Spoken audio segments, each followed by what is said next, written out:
I'm Jim Faut, and I'm a cloud enterprise architect for Okta. And I want to talk about what it means for identity to be the new cloud security perimeter. I want to talk about some of the issues that our businesses face today and some ways that we can mitigate those risks. Then we're going to take a look at a real-world use case presented by the County of San Mateo. So to get started, let's talk about what is an identity.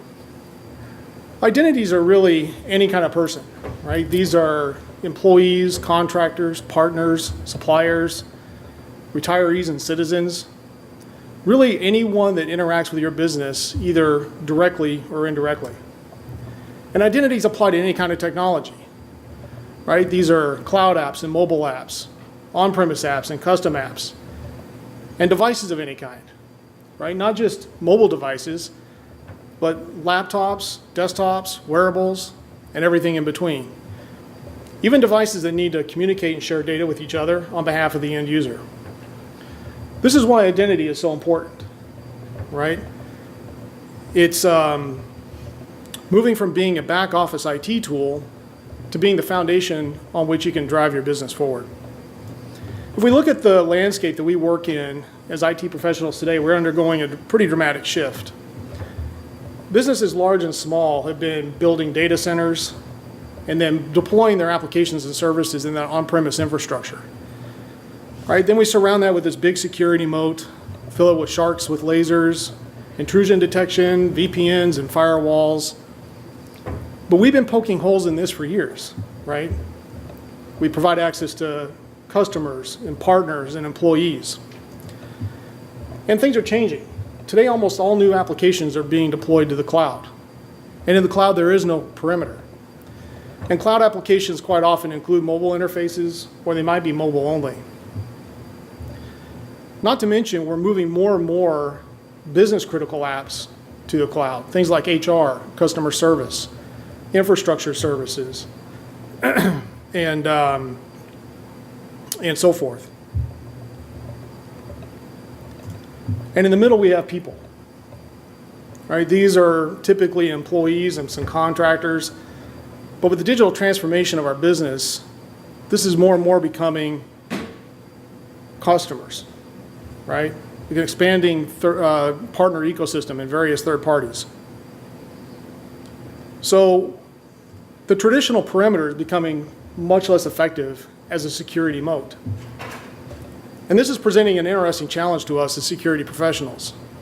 How do we secure this in a way that's non-disruptive and effective? With the perimeter disappearing fast, it's the people and the identities that are front and center.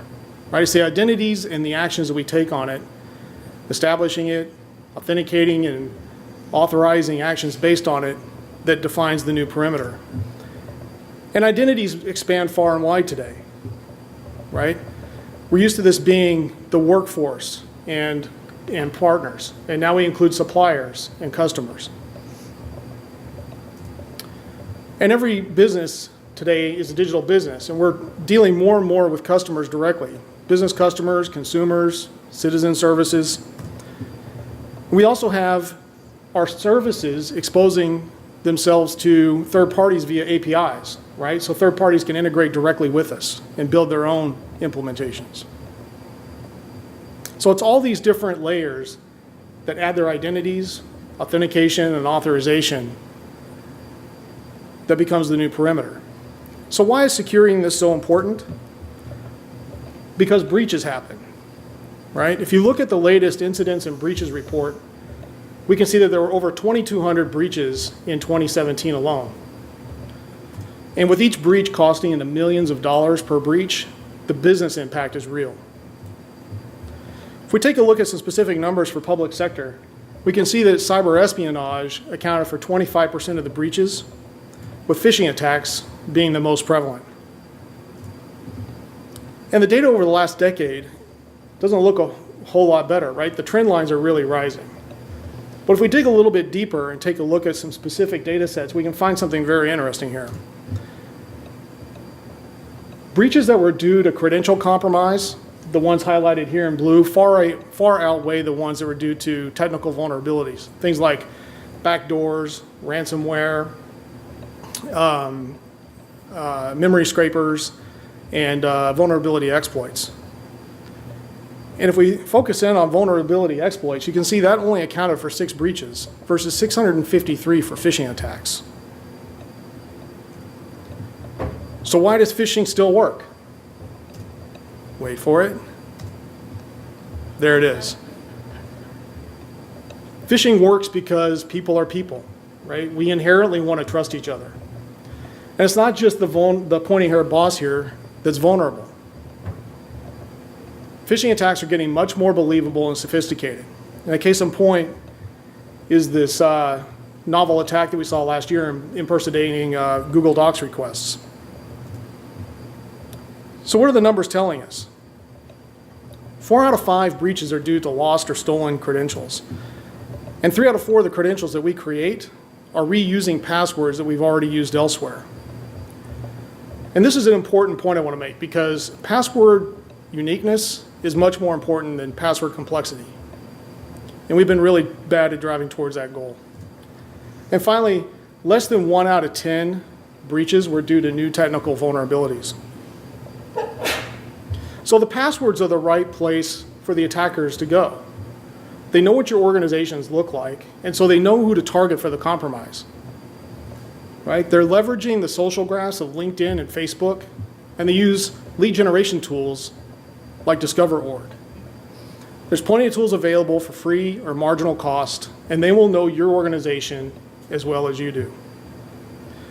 But if the credentials are the right place to go after, then identity and access management can be a great place to start to improve real-world security.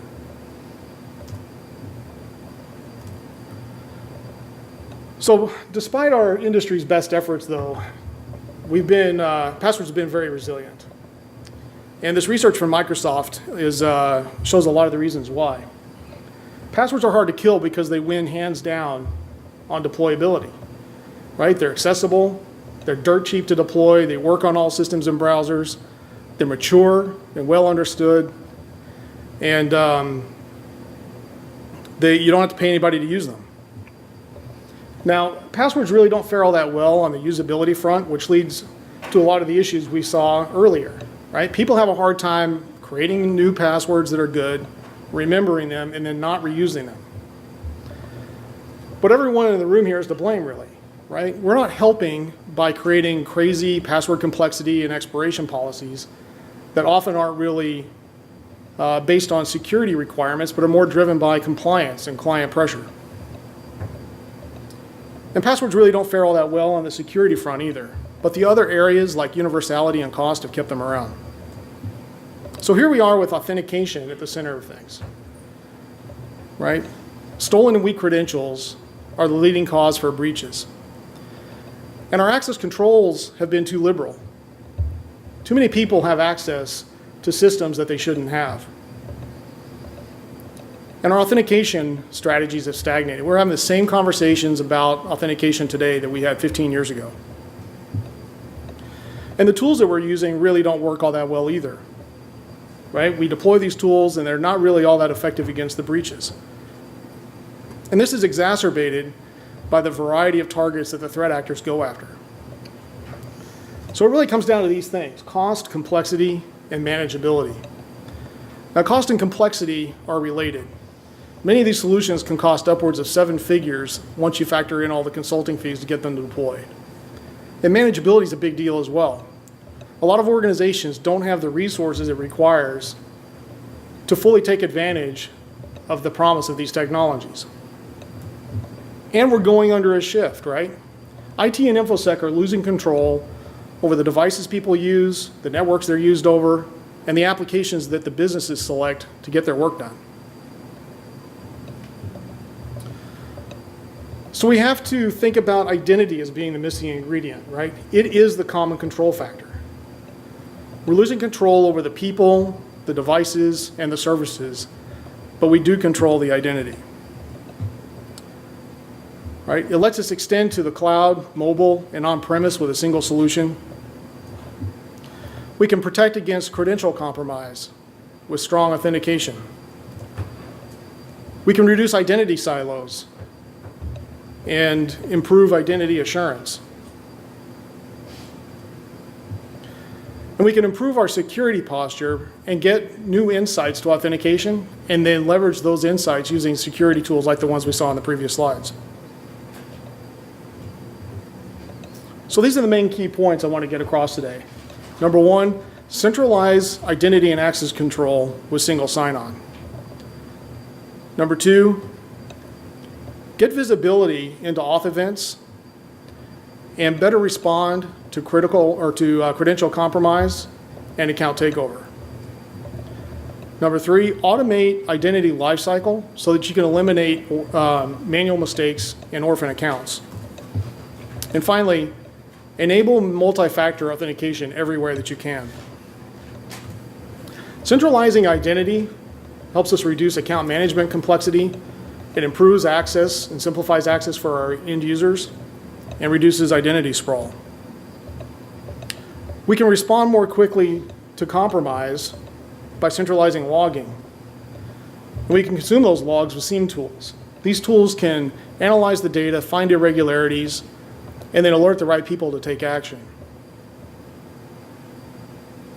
We can couple those tools with a workflow service such as ServiceNow, and then greatly simplify or maybe even automate the response for a lot of these attacks. And reducing the attack surface is key, right?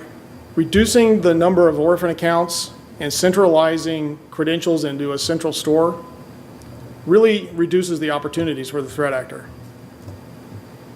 And finally, multi-factor authentication should be enabled.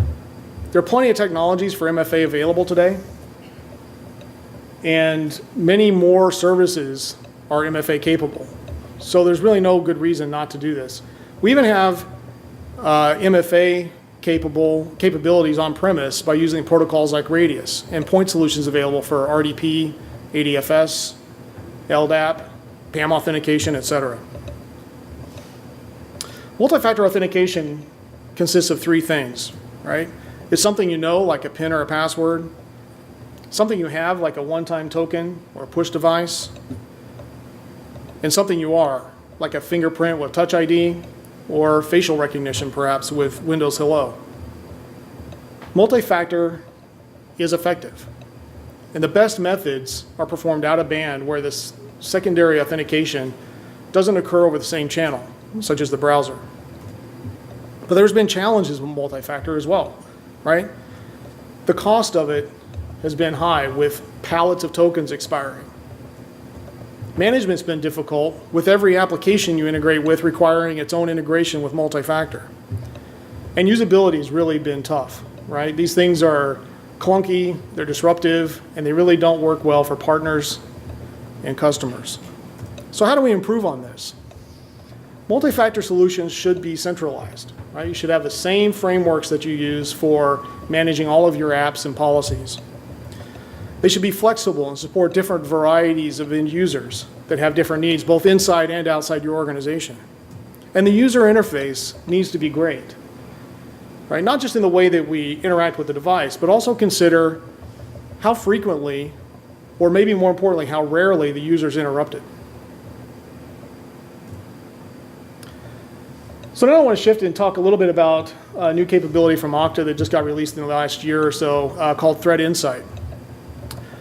Okta as a cloud provider has visibility into over 8 billion authentication events around the world, right? We can take a look at the landscape of all of that. Some of those authentications are, most of them are legitimate, some of them are actually attacks. The attackers are out there and they're leveraging credential compromise and brute force attacks to exploit us. So we take a look at that and we can assign risk scores and profiles to different IP addresses and make that available to people who use the system.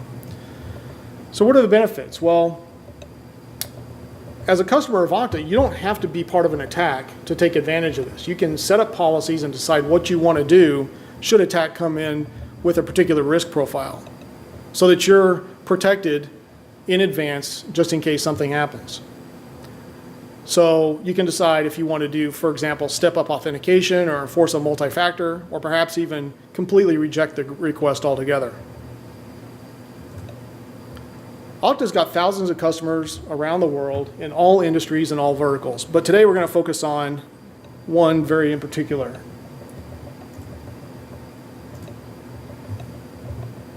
I want to introduce Stormy Maddox.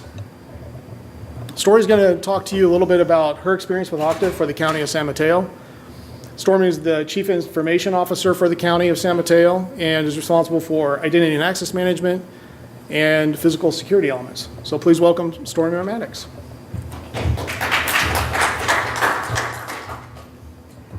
Thank you. So as part of my presentation here, to piggyback on what you've seen so far, I just want to talk to you about San Mateo County's journey from on-premise traditional identity and access management to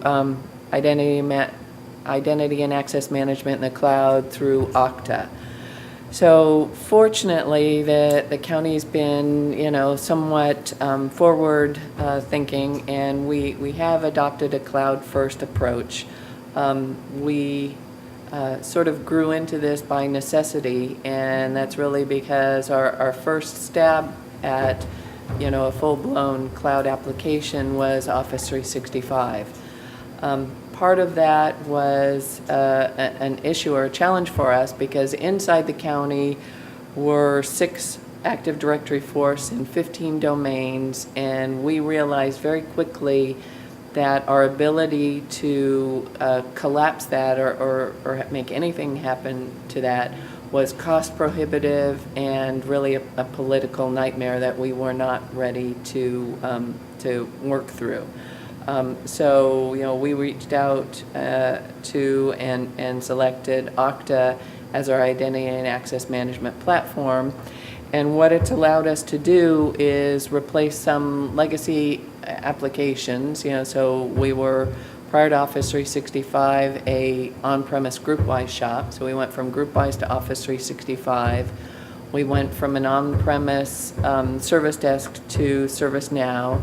And we went from an on-premise, somewhat homegrown HR application to Workday. And so that really laid the foundation for where we started with Okta and where we've grown through to today. What it really allows us to do is to think, and really implement that cloud-first strategy, because more and more of the applications that you're going to find in a SaaS or a cloud environment really do want you to bring your identity with you. And while some will certainly allow you to tie back into a legacy on-premise directory solution, I think they're more well suited to tie directly into a cloud identity infrastructure. For us, and for others, certainly it can help maintain or reduce costs, but that wasn't one of our primary goals. But it really makes us, a little bit more agile, a little bit more forward-thinking, and ready to better serve the community. For the county, again, back to the Active Directory environment that we have, as many of you know, Active Directory native auditing tools really don't give you a lot of insight to what's going on unless you turn on every single feature and then you gather, volumes of logs that become really difficult to manage and look through. With Okta, it's a clean single interface. You can find every single transaction, about what your user did, where they did it from, what they were using when they did that transaction, as well as, what actions the administrators took in the environment as well. One key thing, that's on the board here is just the whole onboarding and offboarding. When we began our journey with Okta, we were still in a very traditional model, and although there were some components we took advantage of originally, we didn't get all the benefits. So In the beginning, we still created our user identities manually. So if a new user was coming to the county, we created them in Active Directory synchronized to Okta. And then, yes, there was plenty of provisioning rules within the Okta engine that would push that identity into Office 365, add their licenses, build their mailboxes, and a whole host of other applications. But we're actually taking the next step forward, as I stand here today. We're working with Okta and with our Workday team, and we're going to flip that around and make Workday, which is our human resources app, really the owner and the controller of identities. So when the department hires someone and their record is entered into Workday, Workday will tell Okta that a new user came on board, and Okta will create that user identity in Active Directory for us and take away some of the more manual processes that can be very easily scripted in a cloud-first and Okta-driven solution. What we've also found, again, both from, we've been on the platform now for, I think, this is our 5th year. It really is end-user friendly, administrator friendly, and offers us the security features that you find critical in an identity and access management system. Now, again, as I sort of, have gone over a bit now, we started off, knowing that we needed an identity solution. We've been there for 5 years now. In the interim, we have implemented some of the security tools that we talked about earlier.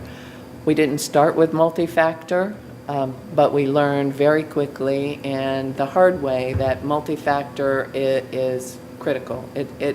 It's a requirement. If you're looking to if you're looking to implement an identity solution, I would caution all of you to not wait, to have that as one of your key deliverables right up front. Every day in the news you can read about a county, a city, government or private entities that suffered a breach, usually from phishing, that resulted in a stolen identity that released, whether it be HR records or some other kind of confidential data. And usually the tagline near the end of the article is, if we had had multi-factor, this wouldn't happen. And as I stand here, the county suffered that just about 2 years now. We had not turned on multi-factor. We were planning on turning on multi-factor, but a few individuals within the county got a phishing email. It looked very authentic, and they were able to breach not only the email system but the HR system and change some payroll direct deposits. We were able to stop it pretty quick. Less than a dozen people were impacted. Dollar amounts were minimal, but that needn't have happened had we implemented the multi-factor ahead of time. We spent the next 6 months rolling multi-factor out across the rest of the county, and it's been in place for about 12 months now. User acceptance was not a hard sell. I mean, our users these days, and likely the users in your organizations, should understand the value proposition of multi-factor. And at the county, we're still looking to make some further enhancements to it. We simply say right now is, if you're not on the county network, when you launch an application, whether it be Okta itself or one of the Okta-enabled applications, you don't require MFA on network, but the minute you're off network, you require MFA. Likely over the next few months, we'll be expanding that to require multiple levels of challenges if you're outside the continental U.S. or potentially even block it outright if you're in a country where we don't believe any of our users would be traveling or have a business need to reach back into the county.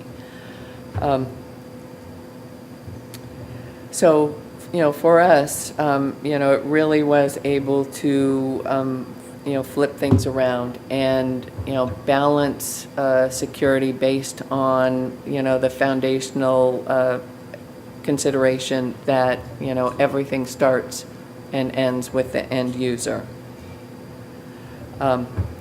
With that, since our beginnings with Okta and those 3 foundational applications, I think now we're over, I want to say about 30 different applications, both internal to the county and some SaaS-based applications. We're using Okta to provision licenses in Office 365. So, we've really been able to take use of the platform. By working with Okta, we've also implemented some of their other services, and one of those is desktop SSO. So a user with a county laptop or a county workstation can get logged in directly to Okta without having to enter additional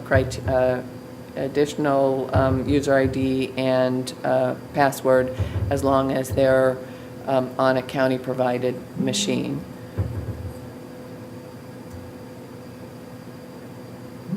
And then from a moving forward perspective, the county continues to implement policies and policies within the county, and our latest one is sort of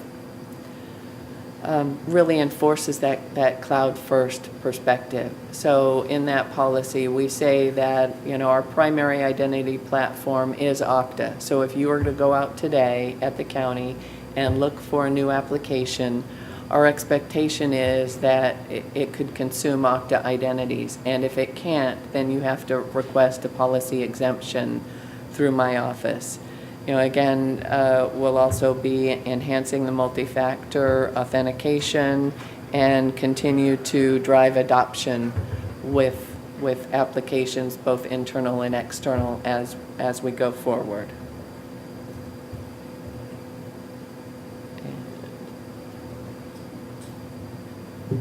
And if there's any questions, I'm glad to answer any questions. Yes. So,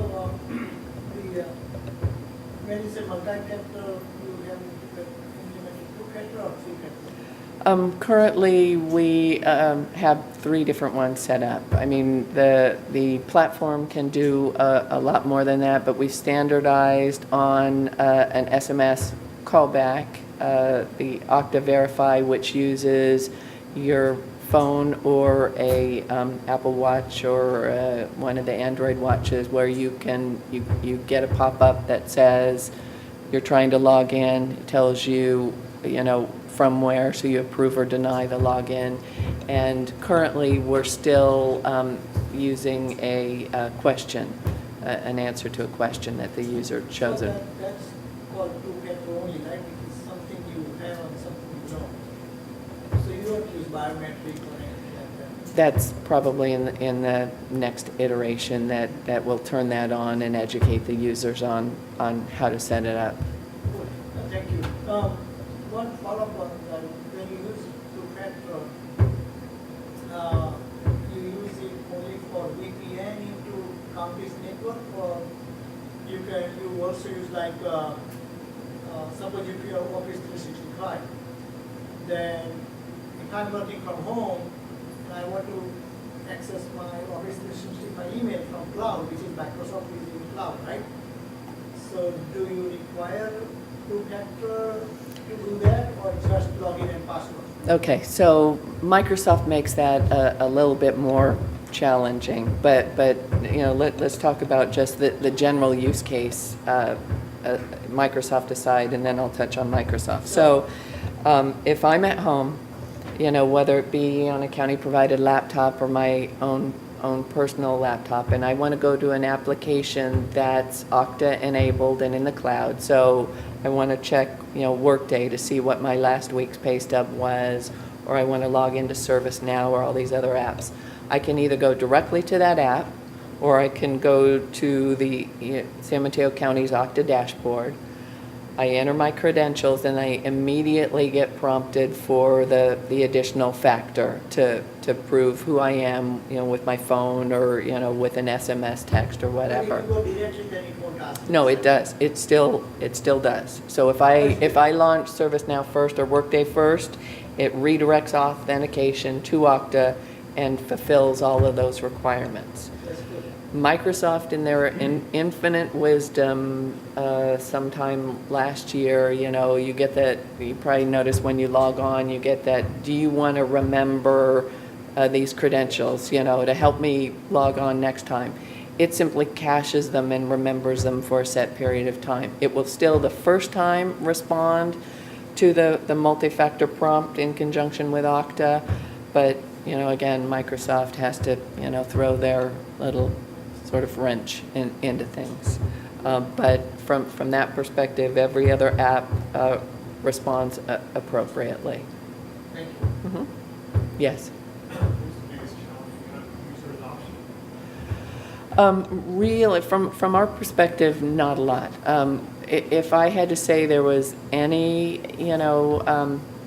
pushback or challenge, it's been getting users to sign up for their multi-factor. To basically, you've got to register, put in all that information, and then ultimately you've got to use it. And San Mateo County, good, bad, or indifferent, chose as one of our performance security metrics is how many people on a monthly basis utilize an app externally that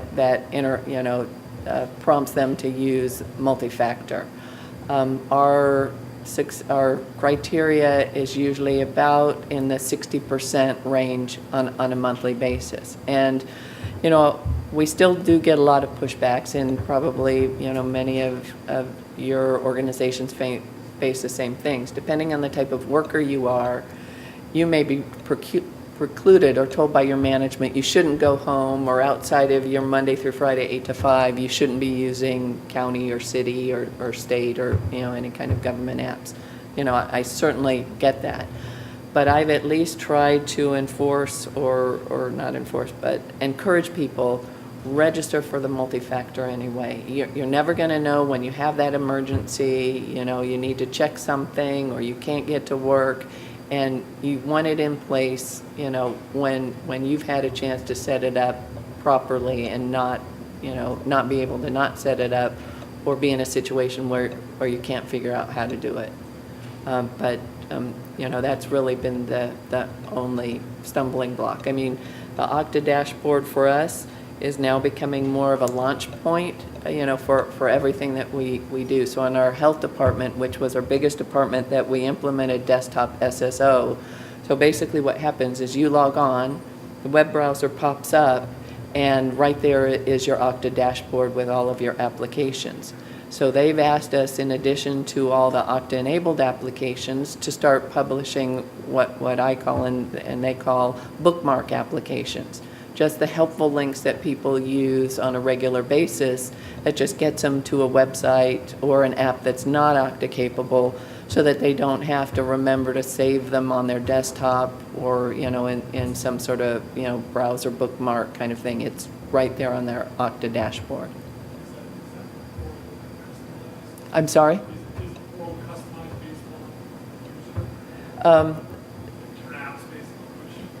So apps, so by default, you can assign apps to users or groups. So in one sense, yes, it's customized to what you have the rights to see. And then I think in a release just this past year, you can administratively create other tabs and put other applications on other tabs, but users can also create their own tabs and move applications from one tab to another.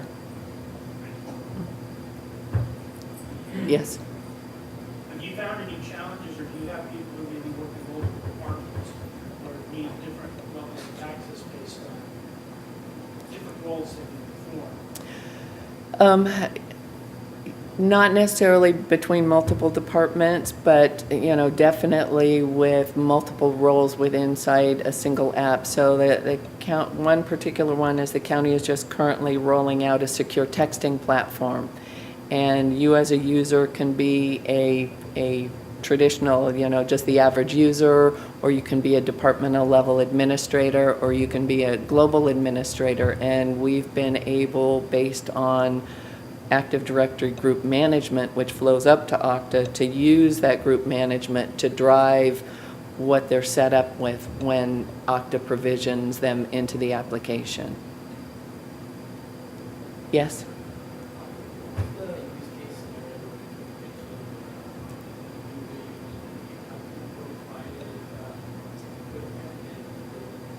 Okay.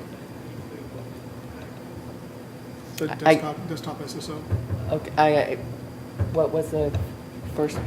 Sorry, I couldn't quite hear you. Okay, so you mentioned something about county provided equipment. Yes. When you use that, it doesn't, you don't have to log in. Correct. So how is it internal to the network, outside, or how's that work? So the version that we're at least on right now is internal to the network, and it's incumbent upon some web services that are hosted on network. But I understand that there is behind the scenes Okta's making some changes to that, where all of that can be hosted, in Okta's infrastructure. So we're not quite there yet. So I don't know enough about it. Yeah, basically, when you log into your domain joined workstation, it uses a Kerberos ticket to validate your session and then automatically sign you into Okta when you access our service. So you still have to log into your workstation using your domain credentials, but then accessing the Okta service is a single sign-on experience. And that does today traditionally use an on-premise agent to facilitate that Kerberos validation, and that's Stormy was just talking about. We're moving to what we call agentless desktop SSO, so you don't have to have that on-premise piece. Just to follow up, so basically when user is asked to enter user ID and password, there will be still another factor to be authenticated, right? When you said that it is a concrete on this desktop or laptop and now you try to log in, and you just form a user ID and password and then from there authenticate. But question is, will it before that will it ask for another factor? So you have to first log on to the workstation or the laptop. Okay. So you are in essence, providing that entry level authentication at that time. But, in conjunction with multi-factor authentication, I mean, if there was any concerns, whether it be, the portal in general or an app in particular, you could always use the adaptive MFA to require, additional challenges. But our thought there was, I mean, we were getting so much pushback from departments about, just the whole ID and password, remembering it, and, that people are just getting tired of, they've already said who I am, and I've got the machine in front of me. How many more times can we ask them to log on? But if it is stolen, then Well, so certainly there, but if it's stolen, they've got to know the password and know the ID and the password to get on it. And then once it's not on the network, then absolutely the multi-factor would trigger, and likely they would not have access to, whether it be the device, the SMS, or the question to get any further. what were your challenges when you try to implement for your legacy applications? For the For your legacy applications? latest Yeah. application? Legacy. Oh, legacy application. So, one, we're getting ready to Okta enable right now, and the only reason we were is because the previous versions that we were running did not support SAML. So the vendor upgraded their code. We have implemented that. Now, the biggest challenge with legacy applications, even if they're, SAML or one of the other protocol enabled, is standardizing your user IDs. Because what you typically find with a legacy application is they may not conform to, the IDs that people are using, from an Active Directory standpoint. Say Okta cannot support legacy applications. I wouldn't, again, as long as the legacy application SAML is SAML compliant or one of the other, SAML enabled, then it can't. no. No, that's not true, actually. We support multiple federation protocols, including SAML and WS-Fed and OpenID Connect. But even if it doesn't support one of those federation standards, we do have a browser-based plugin that can do automatic submission of like a login form. So we can take credentials and pre-populate, auto-populate, and submit the login form if it has a web-based authentication form available. Now, when you say Okta enabled application, that means the application has to reside on Okta cloud? No, No. no. It's just integrated with Okta. Right. And Okta is deploying client on No. laptop or is clientless? It's clientless. The only thing is if you go down the Okta desktop SSO route, there are some browser configurations, that you may have to tweak. Again, with the changes to that platform, I mean, that may not even be necessary anymore, correct? I'd have to double check on that. There may be some things that still have to change on the client side, but there's no software deployed. Yeah. It's mostly just a browser config or a group policy. We probably have time for one more question. We're a little bit over time. So maybe right here, second row. So maybe this is kind of an obvious one. What happens when the internet is not able to get to the internet? Can you still log into your machine or? Oh, yeah, absolutely. I mean, alls you would, once you got on your machine, desktop SSO enabled or not, you just wouldn't be able to, reach out to the internet, but many of the applications that you probably have tied to Okta are probably SaaS-based applications, so in essence, you're likely down anyway. You wouldn't be able to get to it in the first place. Yeah.